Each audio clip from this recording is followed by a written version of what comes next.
This is RTP. This is RTP 180.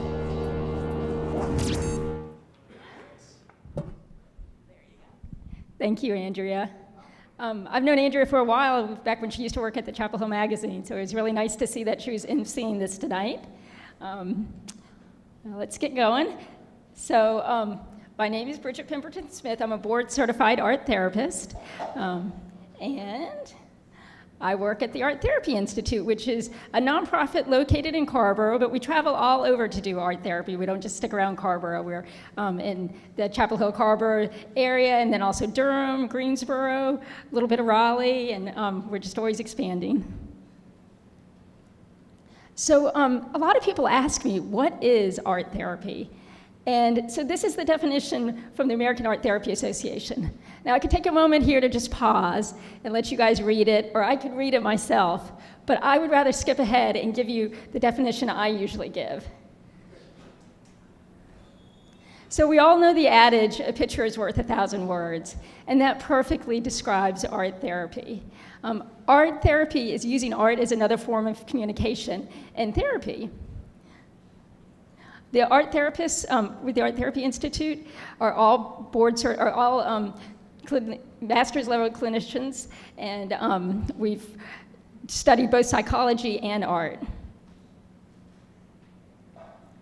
So the neat thing about art therapy is it gives you a chance to tell your story. At the Art Therapy Institute, we work with all sorts of people. We work with refugees, we work with veterans, people with persistent mental illness. We work with children in the school system who have exceptional needs.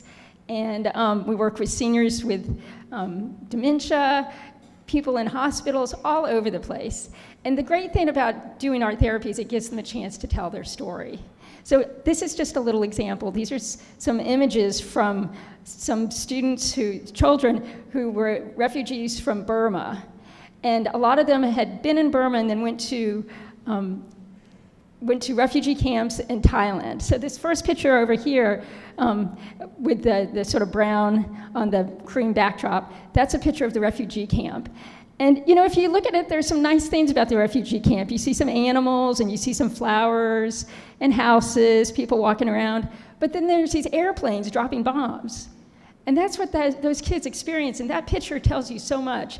That was when the Art Therapy Institute got started. That was one of the first drawings they got from any of their clients, and it just blew them away. The picture next to it is a much more peaceful picture, and that's a picture of a home in Burma, which, you know, even though they felt the need to leave Burma, and it was very tragic having to move, you know, to the refugee camps, they still call it home, and it still is a beautiful place in their mind.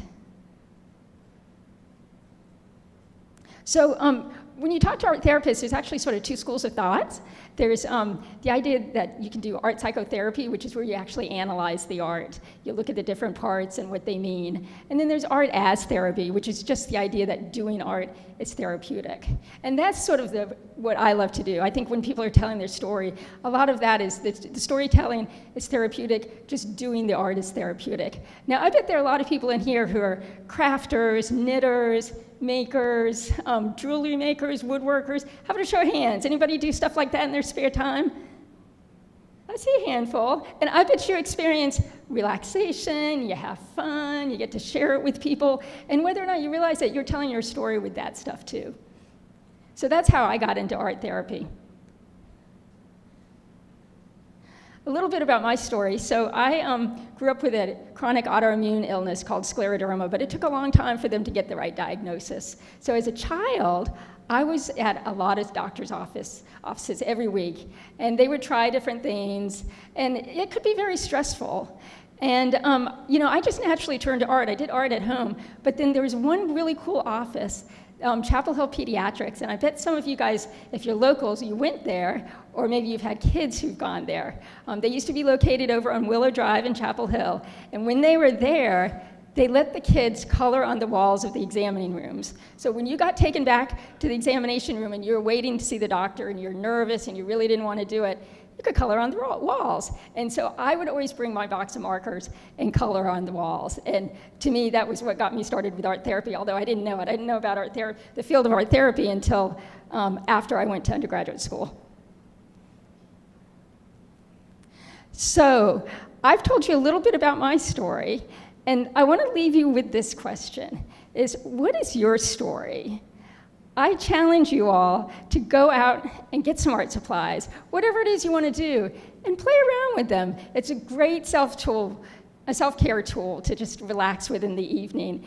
And tell your story, share it with people. It's a lot of fun.